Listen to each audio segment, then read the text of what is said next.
Bueno, entonces ya teniendo claro la manera en que podemos crear un programa y ejecutarlo, entonces ahora sí hablemos un poco de cómo se compara lo que veníamos haciendo con traer las cosas a Eclipse. Entonces, por ejemplo, en nuestro primer día hicimos unas funciones que imprimían saludos. Entonces, digamos que quiero usar esas funciones en este programa. Entonces, lo primero es acordarnos una regla importante de Java, y es que en Java todo tiene que ir dentro de un archivo .java, ¿sí? Y el archivo .java siempre debe tener una clase pública que tenga el mismo nombre del archivo. Eso es súper importante, ¿sí? Entonces, si yo veo un archivo main.java con M mayúsculas, es otra cosa súper importante. Es muy importante que todas las clases que ustedes escriban empiecen con mayúscula. Esa es una convención que existe y esa convención ayuda un montón. Entonces, main.java siempre va a definir una clase main igual que el nombre del archivo y viceversa, ¿no? Entonces, si yo le digo a Eclipse que quiero crear una clase y le escribo, por ejemplo, saludos, entonces esa clase saludos siempre va a definir esta clase saludos, ¿sí? El archivo Java y la clase siempre van de la mano, ¿no? Entonces, bueno, entonces primero, esos archivos de alguna manera lo que hacen es encapsular funciones que sean parecidas. Entonces, por ejemplo, si yo tengo muchas funciones que crean saludos, pues tiene sentido que exista una clase que se llame saludos que me sirva para encapsular esas funciones y para unificarlas de alguna manera bajo un mismo nombre. Entonces, siempre que tengan una función que quieran escribir, la primera pregunta es: ¿ya tengo una clase donde esa función podría ir o debo crear una nueva clase? Entonces, de nuevo, ¿no? Pues piensen en qué hace la función, y si la función hace algo que está asociado con una clase que ya exista, la pueden agregar ahí. Y si no, entonces pues simplemente crean una nueva clase. Ahora, lo que yo les decía, el paquete usualmente está hecho también para organizar clases que están haciendo algo parecido. Usualmente a mí me gusta más que todos los programas tengan un paquete en donde esté solo main y otros paquetes donde estén las otras clases. Para proyectos sencillos, digamos que no es tan grave, pero cuando tengan un proyecto que tenga ya demasiados archivos Java, sí es útil tener como subpaquetes o otros paquetes más específicos. Realmente, técnicamente no son subpaquetes, son paquetes más específicos para poder organizar un poquito más las cosas, ¿sí? Entonces, bueno, número uno, creen una clase donde quieran agregar las funciones, ¿sí? Y si ustedes van y cortan y pegan, pues tendrían algo de este estilo, ¿no?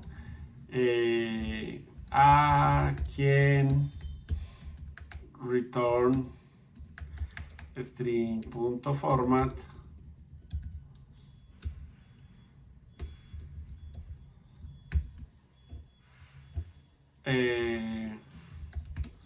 hola, y el reemplazo es por quién, ¿no? Bueno, puede ser que el identificador antes sea distinto. Ahorita les cuento por qué utilicé este identificador. Bueno, entonces, así como está, funciona en JShell, pero no es lo que necesita Java. Entonces, hay dos conceptos adicionales que tenemos que tener ahora en cuenta cuando escribamos funciones. Entonces, número uno es el concepto de visibilidad. En Java existen modificadores de visibilidad, y eso afecta qué partes de nuestro código pueden llamar a ciertas funciones. Y ahorita suena raro que pensemos en restringir código para ser ejecutado en otras partes, pero cuando tenemos un sistema muy grande, sí tiene sentido que hayan métodos que yo no quiero que se llamen desde afuera. Son métodos internos que yo escribo de alguna manera para, digamos, darle soporte a la funcionalidad que tengo, pero que si se llaman desde afuera podrían ser usados incorrectamente o podrían, digamos, causar inconvenientes. Entonces, el concepto de utilidad es muy importante, pero en este momento de nuestro aprendizaje es raro pensar que necesitemos algo que tenga restricciones. Entonces, el modificador de acceso para que yo pueda usar el código desde cualquier parte se llama public. Es el mismo que ustedes ven acá. Como les digo, ¿sí? Estas clases pensémoslas como son agrupadores, y también las clases pueden ser públicas o pueden ser pueden tener visibilidad por paquete. Realmente sí, no vamos a hacer nada tan complejo como para eso, entonces todas nuestras clases van a ser públicas, pero básicamente eso es lo que se refiere, como esta clase debería ser accesible desde cualquier parte de nuestro código, y dentro de esa clase hay un método que se llama A, que también queremos que sea público desde cualquier parte de nuestro código. Entonces, sí, antes no escribíamos public en Shell, pero cuando estamos escribiendo un programa ya completo, necesitamos recordar qué visibilidad le queremos dar, y como les conté, public será la visibilidad más usada por el 90% de los casos que hagamos. Cuando tengamos un ejemplo de por qué tal vez no, mencionaremos otras visibilidades, pero por ahora acordémonos que nuestras funciones deben ser public. Y el otro modificador de Java que vamos a usar mucho ahora es static. Static tiene que ver con la manera en que se llaman las funciones. ¿Sí? Hay algo más de fondo, pero por ahora lo podemos pensar como de qué manera quiero que se llame mi función A. Entonces, cuando yo le pongo este modificador static, eso quiere decir que esta función A se puede llamar con el nombre de la clase, punto, y el nombre del método, ¿sí? Entonces, si yo escribo solamente A, como que él no sabría en dónde tengo que buscar esa función, pero si pongo saludos.a, él sabe que tiene que ir a la clase saludos, y dentro de la clase saludos buscar un método que se llame A, y ese es el método que él llama. Entonces, siempre y cuando esté la palabra static, esa es la manera en que se van a llamar a nuestros métodos, ¿sí? Entonces, una vez que ya le agrego este public static, el resto no ha sufrido ningún cambio.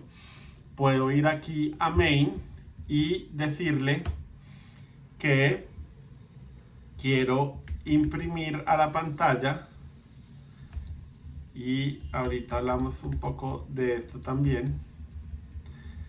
Quiero, ¿sí?, llamar a la función A de la clase saludos, y voy a pasarle el argumento Java y cataplas, ¿sí? Entonces, si yo tengo un método static en una clase, entonces lo puedo llamar desde cualquier otro lugar con el nombre de la clase, punto, y el nombre del método, ¿sí?